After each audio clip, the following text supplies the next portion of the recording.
So I will kick off the evening with a little bit of update from the Graduate School of Business. We have some exciting things happening and a short kind of summary talk around some COVID trends that you may want to be aware of or your organization should be aware of going forward.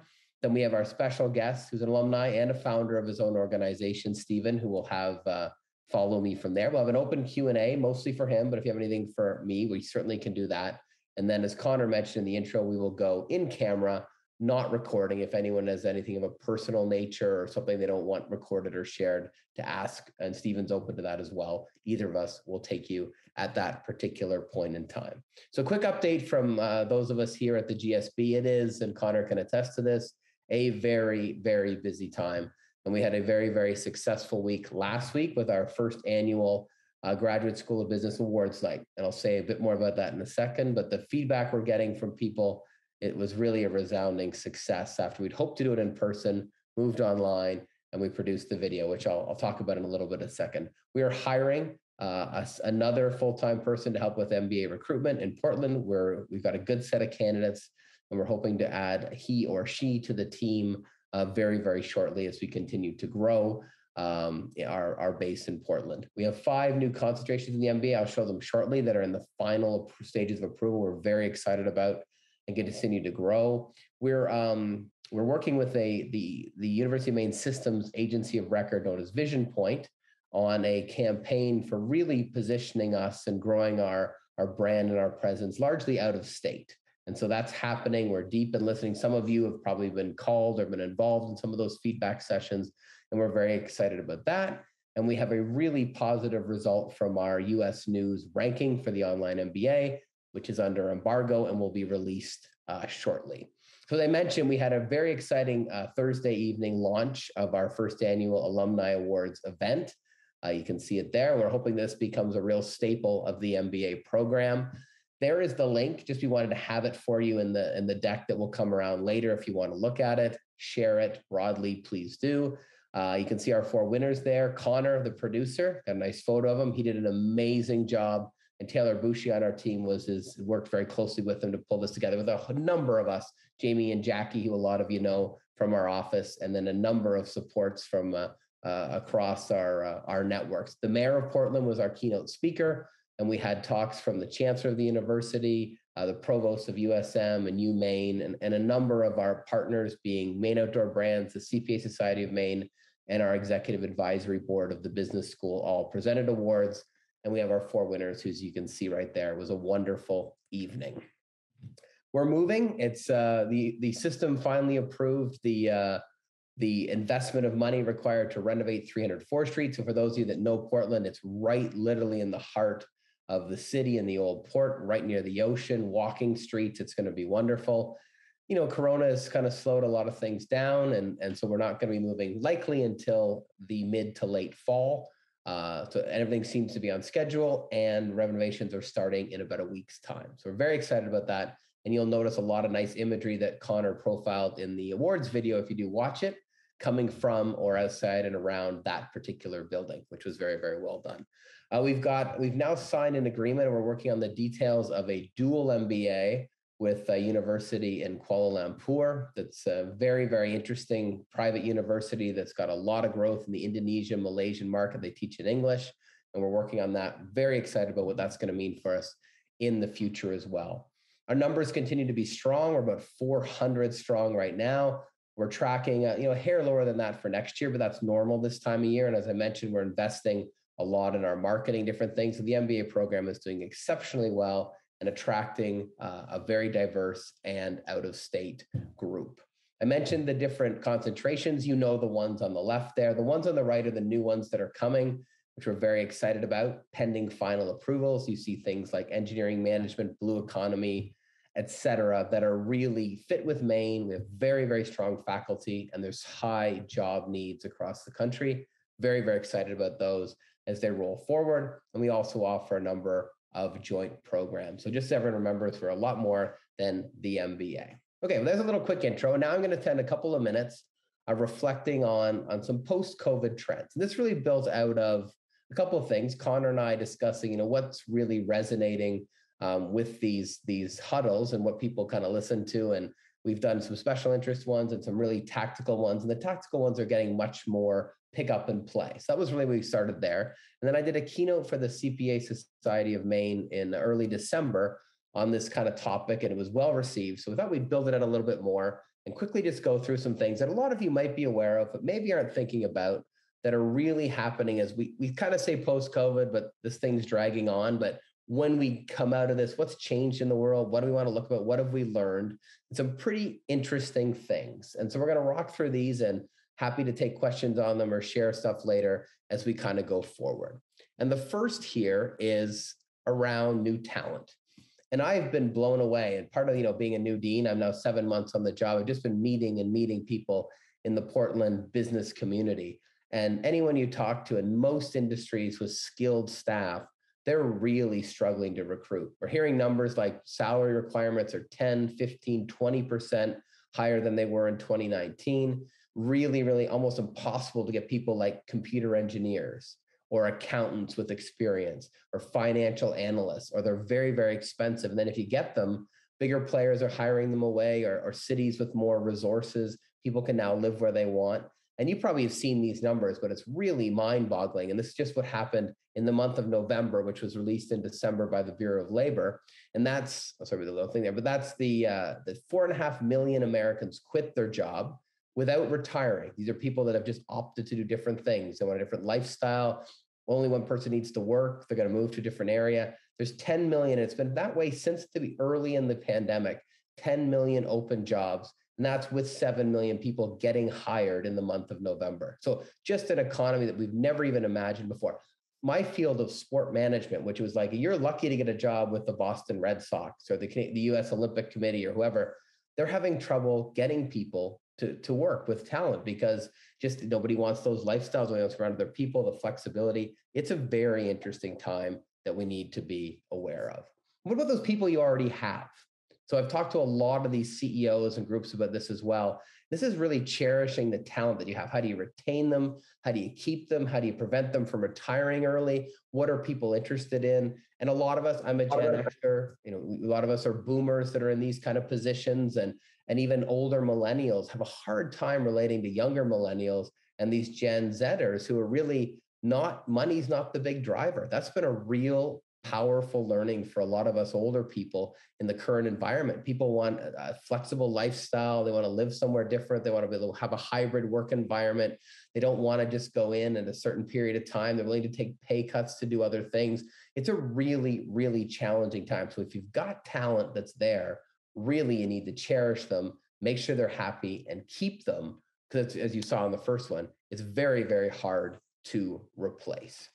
The digital economy, we could go on and on about this, and this is a very quick summary of just an extraordinary shift that's happening out there, right? And it's very scary for small businesses when this is going to come back, and your mom and pop shops in terms of restaurants and hardware, et cetera. I mean, it's an Amazon world, it's a Walmart world, and it's a digital world. We don't want to spend time grocery shopping. We've really changed as consumers how we do things. And these things are exploding, like cybersecurity has become a big issue. We all now are trusting and sharing information, data and analytics, like a lot of are out there. And so this real shift from how do we do things, and is it going to come digital, to like it's been accelerated. So what most people thought was going to take a decade is now likely happening in about 3 years, pending what COVID does. So really embracing that is very, very important. There is, of course, a silver lining to this, and we got little tastes of it, right, before Omicron came along. There's a massive pent-up demand to do stuff again and to spend and to invest and to enjoy life. And once that comes, and you're seeing it in little pockets here and there. We watched the NFL games today. Some of you probably, the Olympics are coming up, and there'll be nobody in those stands, but there's this real interest driver. And one of the neat things that I was just reading about is that the cruise line industry, which is, was hardest hit in COVID of anyone and is delayed again, is basically sold out for 2023. So it's really interesting dynamic. So be ready for when that happens, if it happens, whether it's an end of the pandemic or us figuring out how to live with it. It's going to be very positive for us all. So a lot of these interesting things that have talked, and I'm going to use my background in sport, but this is really anything around cyber currencies and the way money kind of works. And this is a bit scary for any of us that are, I'm an accountant too, that have these kind of backgrounds, is this shifting to these things that aren't like, you don't have it as money anymore. And the idea of the non-fungible token. So like there's this play on the right here was purchased by an individual. So someone owns the video of a LeBron James dunk over a 7-foot tall center, and they've purchased that for hundreds of, what does that mean? How is that worth anything? And we're all struggling with this, but it's going to this place where unique digital content will have real value. And that then permeates through all the things we do. So if you think about something that's unique, right, that's not replaceable, something that's got a digital kind of platform that can be easily shared, that's going to have a lot of value down the road. And a lot of us are, so you always say, I invest in real estate, I invest in stocks. What does this mean for all these things we kind of look at? So be ready for that as it kind of goes forward. Diversity, and I'm going to talk the next couple about these kind of particular issues. And obviously there's so much going on with social justice and all these things, but just from a business perspective, the pure demographics, regardless of views and issues and all those things, if you just look at it from a pure demographic perspective, 2015 was the first year in the history of the United States that more babies were born who were not non-Hispanic white. What does that mean the country looks like in 10, 15, 20 years? Quite a shift to be ready for culturally from an organizational perspective. There's this big and really interesting age diversity gap. So in addition to those, the more traditional residents and more modern, if you will, or the newer demographics coming through, however you want to describe those, they also have a big age cohort. So you've got this huge proportion of people who go older. And I'm sure like some of you, I get a lot of chances to come speak at like local chambers of commerce or retired business groups. And you go in and often I'll present to 300 white men, right? So you think men that were in business that are over 70 in our country, they're almost all white, a few exceptions. You shift that to a younger cohort, very different. How do these people vote? What are their views on different plebiscite issues, financial issues? Really interesting thing to kind of be aware of. The other thing we kind of learned in the pandemic was it's gotten better, but a glass ceiling really does exist still in the female business world. And you can see there how things have gotten better, but it's a little less. But and the next one is probably the more powerful one. And this is this desire for this balance that we talked a little about earlier, this massive shift to a flexible work environment and place we want to be, where people want flexibility, they want to work when you want, money's less important. That's the strongest, and you can view this in a pro or a con or neutral way, however you like, depending who you are, is moms. And so the data is so powerful. Of those that are exiting or slowing down their career or turning down that promotion or moving to a less upwardly mobile job, the largest proportion are females with children, so moms. And so there are men with children who are being impacted. There are certainly single people that are going in this direction, but the largest proportion fit that group. So again, as from a business, what does that mean? How do we kind of drive that forward? And the last thing I'll talk about, and you could probably put 100 things on this list, but there's a real shift in consumer priorities. And we've changed this kind of before. And I mean, I was one like many where you talk about globalization and there's been this huge shift to localization. One of the fields I work in is sponsorship.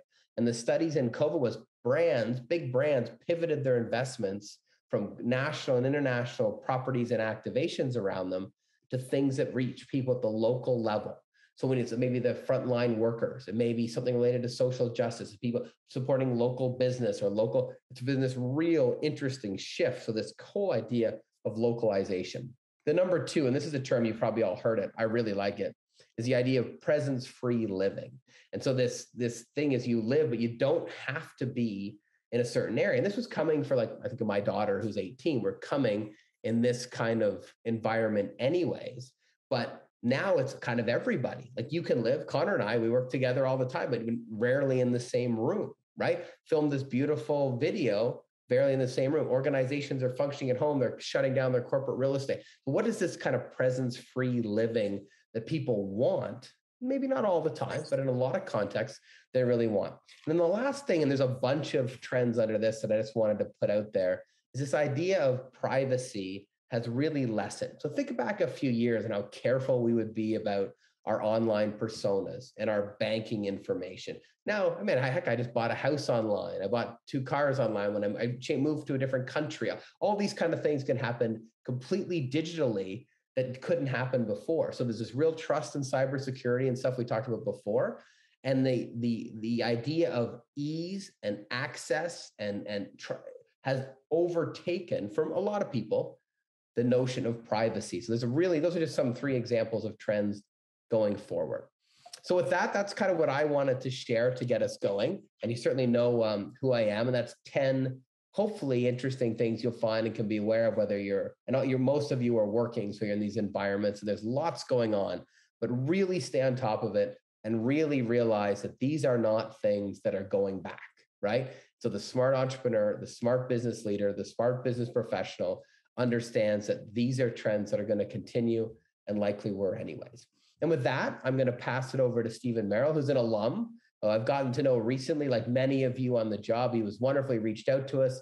I said, hey, do you want to be a guest speaker on our Huddle? He said, yes.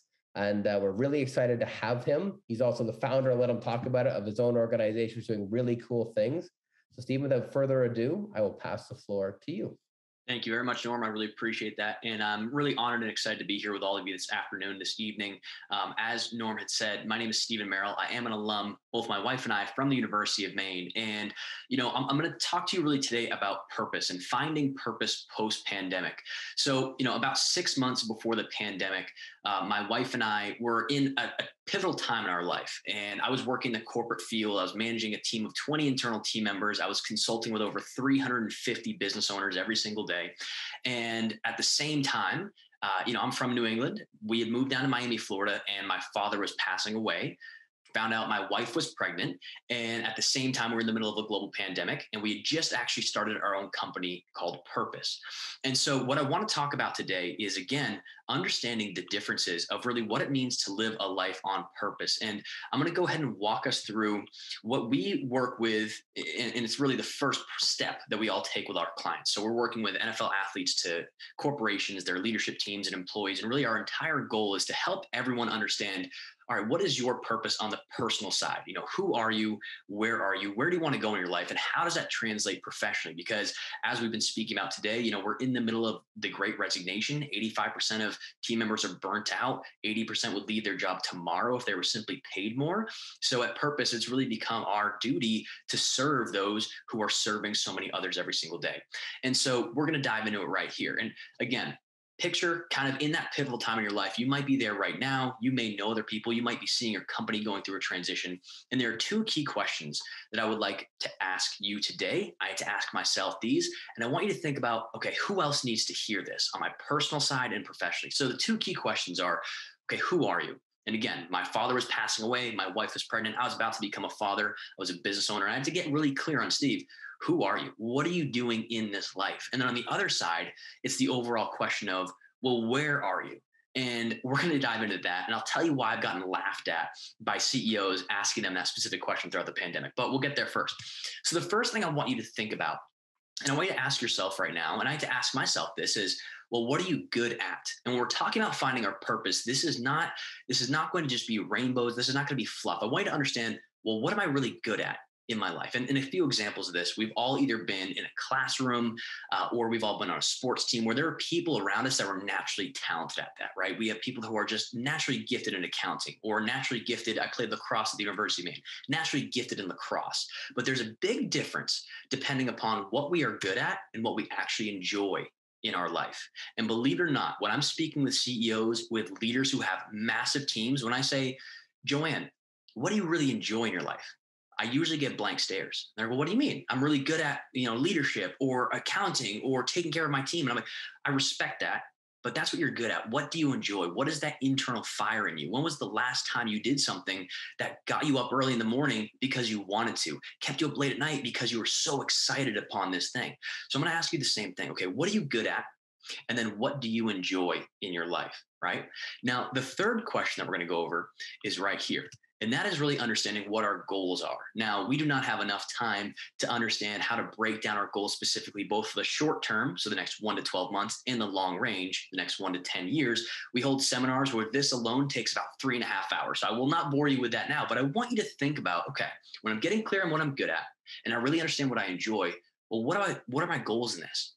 In my professional life, what am I doing all of this for? And I'm going to be probably the only person that's going to ask you to be selfish about your personal happiness. And what that means is taking ownership for, okay, how do I want to grow in my life, in this company, in my family? What are we doing? And what are our specific goals?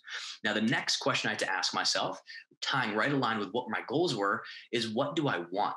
Again, if we're going to be selfish about our personal happiness, and you can blame me if anybody says, hey, Norm, Connor, John, you're sounding selfish, blame Steve from purpose, because I want you to get clear on what you really want in your life. Again, this is not about, just surface level. I want you to understand, okay, what do I really want out of this in my personal life, in my marriage, potentially, in my family, in my personal relationship with myself? What do I want out of that? In my health, my fitness, my finances, my growth?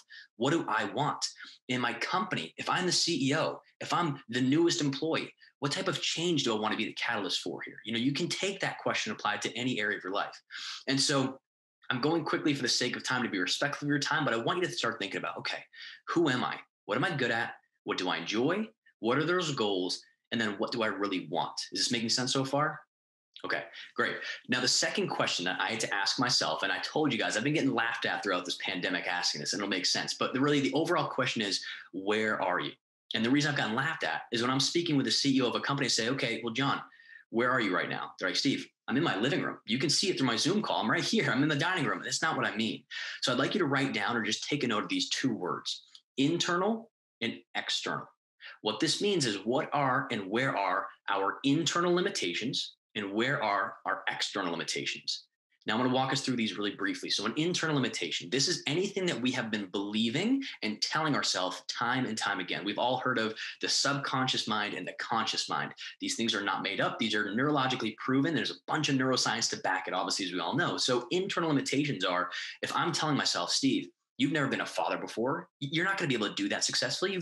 You've run a few businesses, but why are you going to help people find their purpose? If I'm telling myself these things in a constant track in the subconscious, well, that's what I'm going to believe, right? We all know if you think you can, you think you can't, you're right? The questions that we ask are the direct proportional outcome of our life. So if I'm telling myself every day, man, you're not going to be that successful, man, you're not going to have that happy of a marriage, or why would you be that fulfilled in your life? Those are all internal limitations that I'm telling myself and I'm believing, which will only hold me back. So I'd like you to think about, okay, maybe what am I saying and believing on autopilot every single day internally that's holding me back?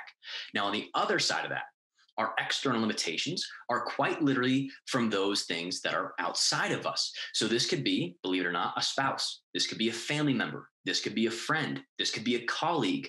This could be us blaming the economy. I heard a lot of people saying, hey, you know what? 2020 just wasn't my year. Well, I understand that. I respect that. It was hard for everyone, but that's now an external limitation that you're using as a crutch from you not getting to where you actually want to go, from living that purpose-driven life. So I'd like you to take some time, either now or after this meeting, and really think about, okay, what am I kind of pointing a finger at to say, well, I'm not where I want to be in my life because of X, Y, or Z.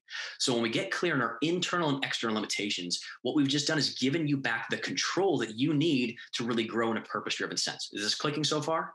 Okay, perfect. So now, that next question, we just touched upon it, is control. So companies that we've been working with as we've gone through this pandemic, the key difference between those who have been successful and continue to grow and those who have slowed down and sometimes even had really tough internal decisions to make was, what are you focusing on? Are you focusing on everything every single morning that is in the news, that's the headline, that is there to kind of scare us and detract us and pull us back? Everything that's out of our control, that's what's happening with the mentality of those companies. And even on a personal side of people who have been just living with angst and sometimes depression and just, all matters that they feel like, man, my whole day, my week, my month, my year's out of my control because we're giving it over to others. Now, there are certain circumstances where there's other situations happening there, but for the most part, we're giving our control to anyone else. So we want to think about is, okay, in my life, what can I control? And I'm going to do the best that I can to detach from everything else. Now, that doesn't mean I'm going to put myself in a corner and not talk to anyone or interact, but that's quite literally saying, well, what is in my control? The first thing every single morning is happening right here. Our thoughts, our focus. The majority of people are waking up to an alarm on their phone and they're going straight to social media. First thing in the morning, they're giving that control over, right? They're seeing how many likes they've gotten. They're seeing what's in the news. So that control, that self, control is all given over. So I want you to think about, okay, what can I control? What do I get to control in my life, personally and professionally? This is not micromanagement. This is just to give yourself that power back. Now, that last question is really important. And this is, what do you get to change in your life? Not what do you have to change. Again, I'm not a life coach. I'm not here to tell you, hey guys, let's set a bunch of New Year's resolutions. Let's just write a bunch of things down and feel really excited about them. And you have to go change these things. Absolutely not. This is you looking inside yourself saying, okay, what's going to excite me? What do I get to change? Is it, specific weight loss goals? Is it specific financial gain goals? Is it specific investment goals you have? Is it specific leadership goals, growth goals you have within your company? Well, what do you get to change? Because once you're clear on those, again, that's why we start off saying, who are you? And then translating it to where are you? Once you're clear on what you really want in your life and what you get to change, well, then you're starting to build your blueprint for growth. It's no longer just words. It's no longer just, emotions. And we're talking about momentum. This is now a plan that we have. So I want you to think about, okay, what do I get to change in my life? Do I need to be more clear in my communication? Do I need to be more honest with myself and with others around me? Because when you start to answer these questions, everything starts to fall in line. So again, I know I had to go through this briefly with you, but I hope this is making sense. And this is really the first steps to finding your purpose, asking yourself, okay, who am I? What am I good at? What do I really enjoy? What gets me fired up? What are some of these goals that I have? What do I want in my life? And then on the other side, internally and externally, where am I? Right? What are the limitations that I've been accepting, maybe even placing on myself? And on the external side, what have I been kind of pointing the blame at? Now, on the other side, what's in my control? I'm going to try to delegate everything else and detach from what's not. And then what do I get to change in my life? So if you'd like me to send this to you, again, we'll speak with Norm and Connor about providing you this resource, but this is an entire 2-page sheet that goes even more in depth with this, that really is here to benefit you. And just to get some of these ideas out of your head and onto paper. And these are, again, the first 2 questions I had to ask myself. Much easier said than done to answer all of them, which is why this takes time. And we provide this to every single person we work with. So hope that this was beneficial to you. Again, I'll be here for any questions and answers a little bit later on. But Norm, I'm going to pass it back over to you. Thank you guys so much for your time and attention. Thank you, Stephen. That was great. And I know we have to go through our things very, very quickly and a lot of good stuff. But I think at this stage, for anyone that's here, we would certainly open it up to any questions you have for Stephen or myself. And then if there's anyone that has things that they want to talk about that are more personal in nature, you don't want recorded, we will do that following. I don't know, Connor, if there's anything else. Yeah, I can. I'll lead off because I did get a question in my DMs.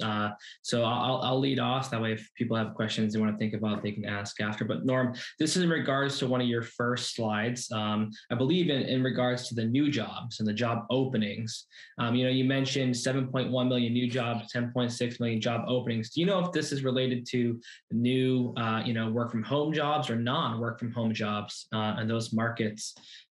Sort of where those jobs are opening up?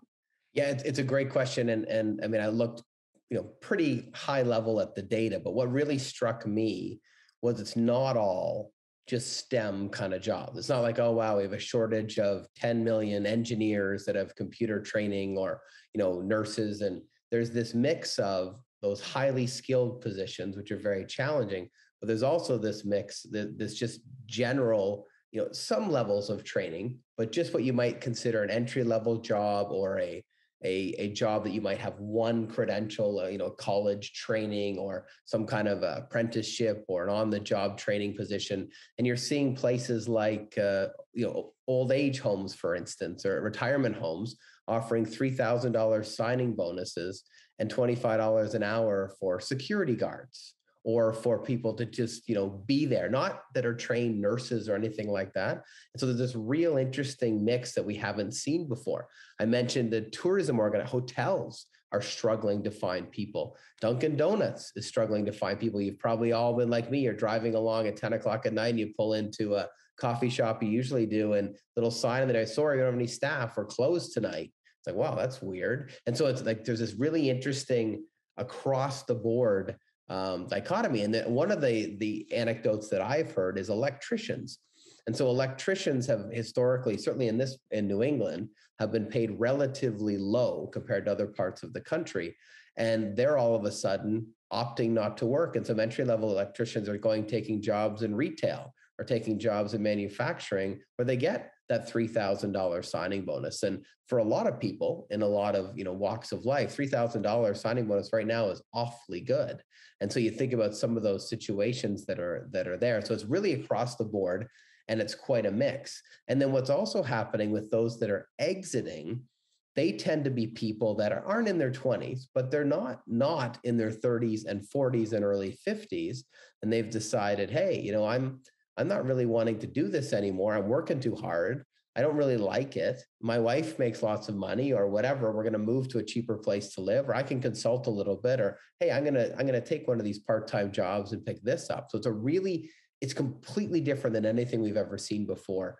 And so depending what your industry is, you want to look at that data pretty closely when you're thinking about both retention and recruitment of talent. I have one too, if I can jump in before anybody else, and just for Stephen, and I think you kind of preempted this there. And I mean, what you're talking about, I think is very interesting and probably made us all kind of reflect a little bit about, why we're doing this. And it probably fits pretty nicely, which was our plan with kind of the trend topics.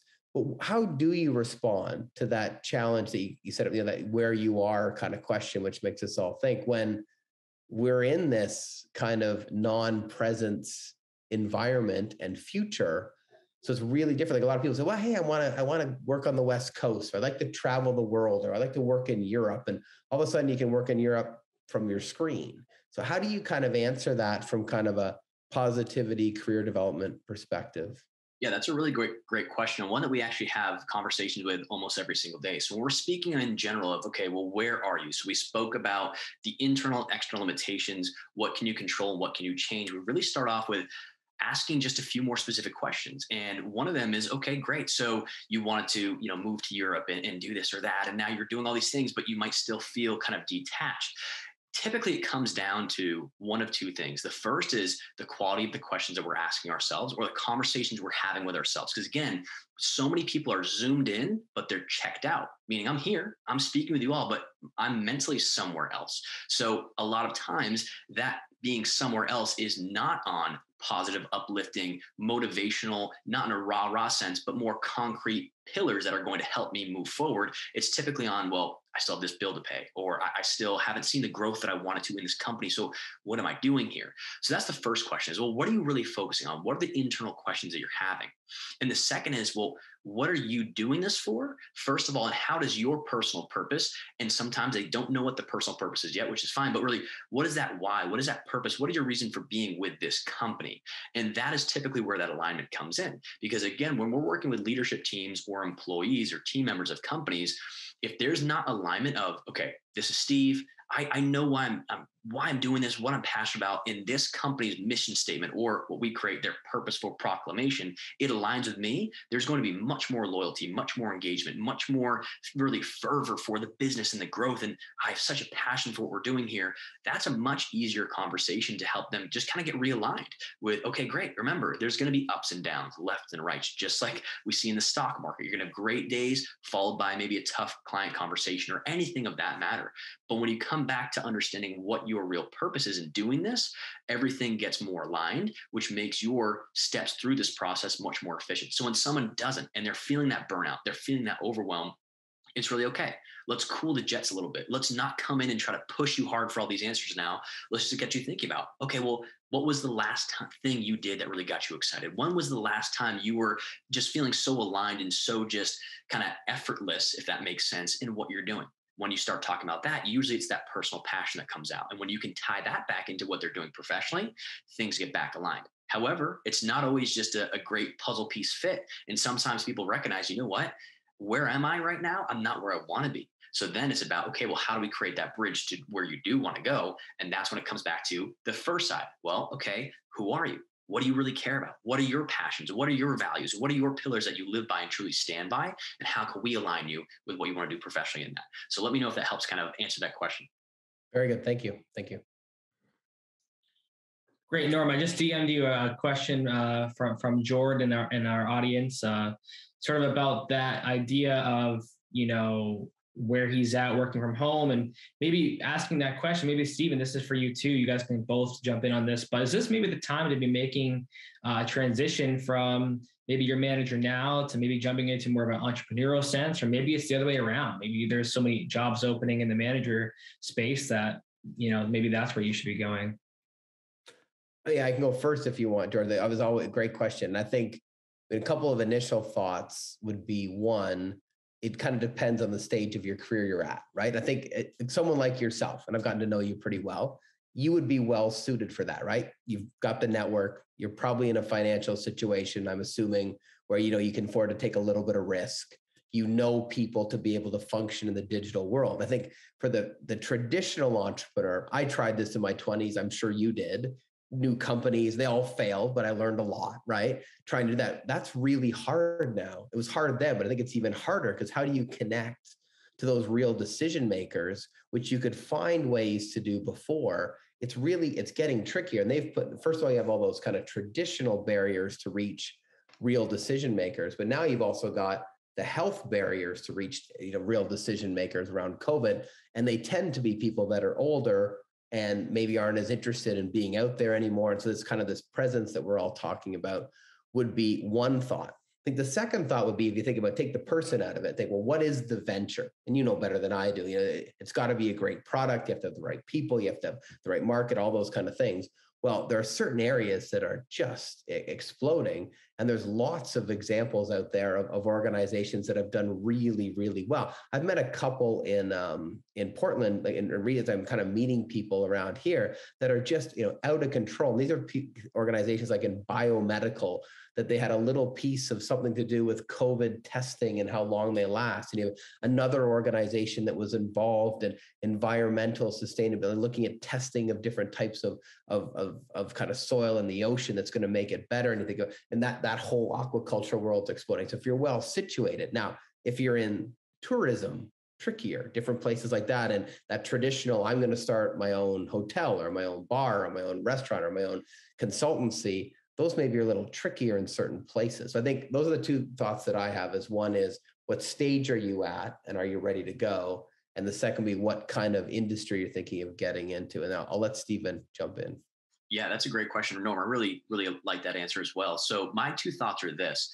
One is, oftentimes a lot of people hear about, and it's such a quote unquote buzzword now, becoming an entrepreneur or going to do your own thing and having your own flag and doing it. And I highly respect that. You could say that's the journey that I'm on right now, growing our business.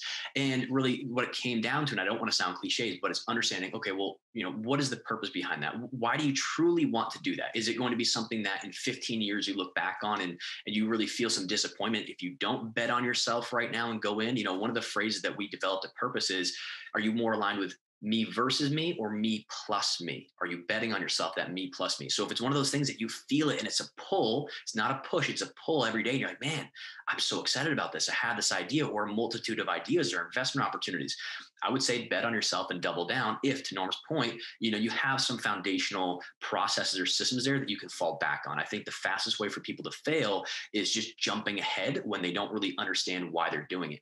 Now, on the other side, and I speak with people about this all the time, because when we're working with team members and employees, we have these conversations where it's, oh, I have these great ideas and I want to be, that catalyst for change. Well, there's also a word called an intrapreneur. There's an entrepreneur and an intrapreneur. An intrapreneur is one who acts as an entrepreneur within a company.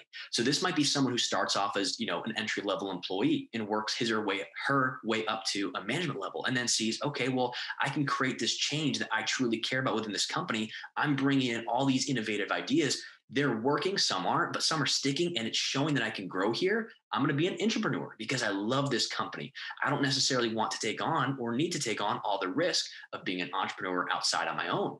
And, to Norm's point, there's a lot of network there. There's a lot of growth opportunities. So again, to that second point of being an entrepreneur, that has to make sure that you as an entrepreneur are aligned with that company, because if the company is going to be stunting someone's growth, that entrepreneurial spirit might get broken. That's the last thing we want. So if you're within a company that will help you accelerate your growth, I would say double down on being an entrepreneur until you feel as though, okay, I've kind of hit that glass ceiling.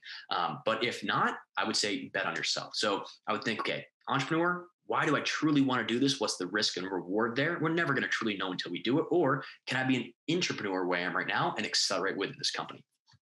That's great. And Jordan, if I could add one more thing, Connor, we were talking about, but completely unrelated to our entrepreneur, but on your managerial side, and this just hit me. One of the anecdotes that I've learned, one of the things I've learned meeting a lot of these kind of CEO type people around Portland, is that some of the more traditional managerial functions, like HR, for instance, these people are leaving like larger firms where they're just overwhelmed and stressed. Like COVID has been if you're a VP of HR in a big company, as you could imagine, COVID has been horrendous. Like think of everything is just like, oh my God. And so they're now pivoting to these other places that are desperate for them, that are growing, and because they're desperate for recruitment and retention, the immediate thing they say is, hey, we need HR expertise, right? This needs to be a great place to work, where talent wants to stay, where engineers want to come, and all these kind of things. So there's a lot of these people, and maybe they're making a little bit less money, maybe they're making the same, maybe it's a little bit more, but they're moving to an environment that's flexible and more kind of, as Stephen say, entrepreneurial,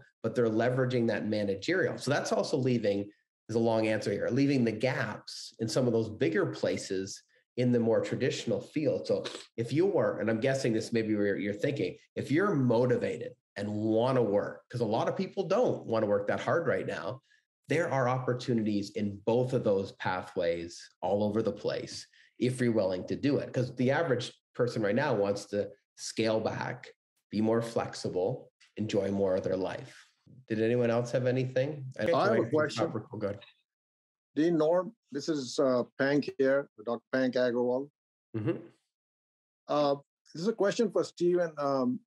You mentioned, and I understand that the pursuit of self-growth is eventually, the pursuit of growth for society. They use the word selfish there, which I understand in which context you did. But is there a way to align that objective with service?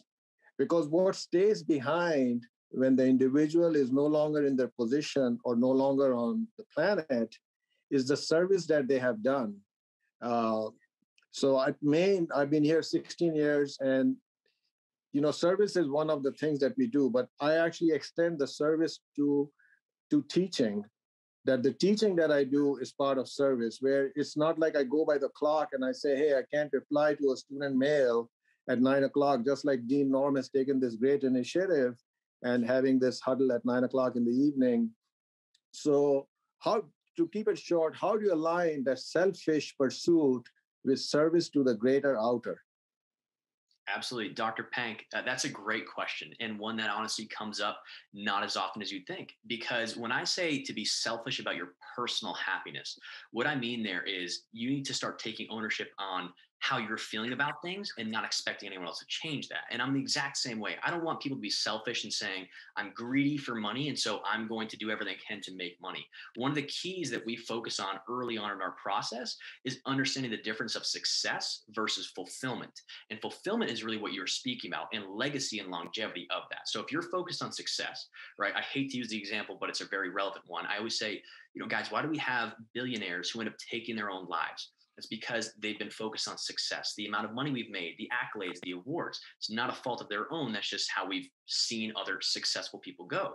So we say at Purpose, we want to shift that focus from success. So forget the title, forget the amount of money you're making. Those are all, finances are relevant. We do live in a world where that is needed. But when we focus on fulfillment, that is where being selfish about your personal happiness, your fulfillment comes into play. Because when you know how you're filling up your cup, you're able to pour into everyone else's at a bountiful rate, rather than trying to pour in from an empty cup. And so that ties into, well, let's understand really why you want to be fulfilled. Why do you want to be successful? Why do you want to grow here? What is that not only doing for yourself? What is that doing for your family, your legacy, 7 generations down, going across to a client? If this is a service-based business, we all know when we have a bad experience with a business, it's not typically the business, it's that person. So if that person understands why he or she is doing it, if they're focused on their fulfillment and they've taken time, been selfish to work on themselves, now they can pour into that customer or client on the other side. Now they can pour into their family. And that has a positive transcending effect into the community and the service aspect like you're speaking about. So when I say that, I'm not for any means saying, you know what, Dr. Pank, just get selfish. Just take it all for yourself. Just forget everyone else. I'm saying, oh yeah, I know that. Yeah. Right. When we're talking about personal growth and personal development, let's start there so you can fill up your cup, so you can pour into everyone else's. In fact, your philosophy is actually rooted in the writings of a great British economist, Adam Smith, if you remember, an inquiry into the causes and effects of wealth of nations, written in 1700, where he said, if an individual pursues their own best approach, it is good for the wealth of the nation, And of course, that was the basis of capitalism. And later on, then the Karl Marx came and modified it. And there's a lot of different economic systems there. But I appreciate your bringing that insight in, because it can very, very clearly be interpreted in a different way. Absolutely. And that's a great question. And you said that gentleman's name was Adam Smith? Yeah, Adam Smith he wrote one of the first books in formal positive economics, followed by Alfred Marshall, an inquiry into the nature and cause and effects of wealth of nations. Okay. It's a famous, yeah, you should look it up. Yeah. I'll look at it. Thank you. I appreciate that. No problems. And so many kudos to Dr. Norm, for, sharing, his thesis and some of the changes that he's bringing. It's pretty neat, actually. Thank you, Professor.